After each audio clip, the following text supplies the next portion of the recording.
halimbawa kayo sa cafeteria, alam niyo naman kung anong mga requirements doon. Full stack, blue stack. Yun lang. Tapos sana kung ano yung nababasa niyo doon, nakapaskin, sundin nyo. Kasi ang nangyayari sa ibang sa ibaba, yung mga karton ni PWC hindi nagawa sa screen. So, marumi pa rin. So, required ko talaga blue stack at blue stack. Diba? Kasi nagre-record nga tayo ng blue stack at foot map. Karton pa rin ginagamit. Diba? Marumi pa rin. Ayan na, marumi pa rin. Tapos ano, yung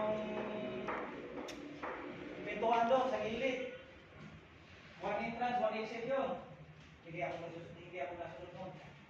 Pinagawa ni Sir Walter yun. Baka magalit kayo sa akin.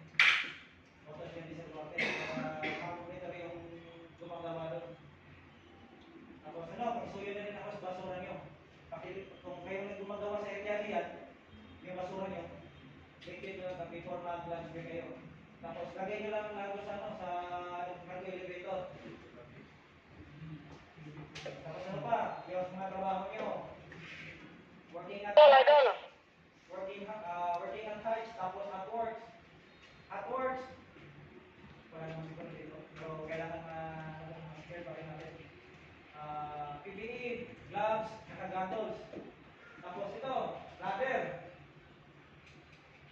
Sa mga palad hapon, sa biggie floor, may hulog. Okay naman. Yun lang. Pero yun na. Yun ang sinasabi namin sa inyo parati. Magiging safety parati. Hindi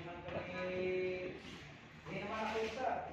Hindi naman ako tatlo. Apat naman. Hindi nag-iisa lang ako dito. Nababanda sa inyo.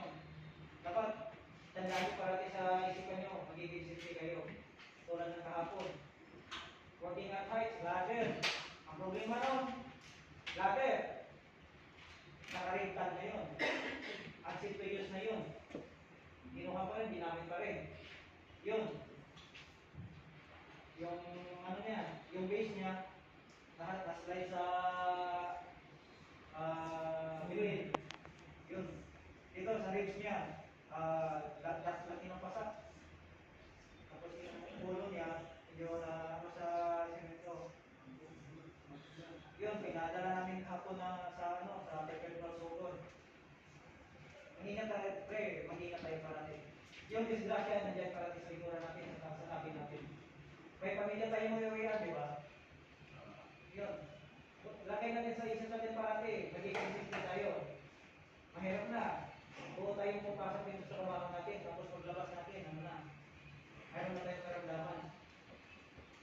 Walang ibang tutulong sa atin, hindi sarili natin.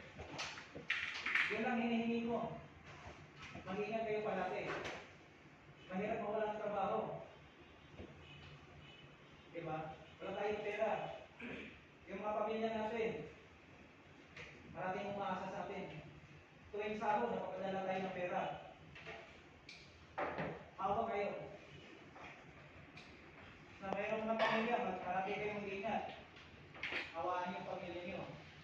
Yung mga nagaw umaasa sa inyo, asawa nyo, anak nyo.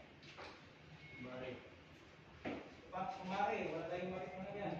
Diba? Yun lang. Marami tayong mag-ingat. Malapit na matapos ang project na to. Kaya, sulit na. Tsaka tayo na marami na matapos. Tsaka pa tayo malilis. Sila siya, diba? Yan ang tandaan nyo. Mag-ingat parati. Kung ingat tayo, sigari lang. Sir, dapat may body-body system talaga kayo. Yun lang. Suggestion. May concern ba? Yes. Hindi problem yan. At least yun. Malaman ko kung ano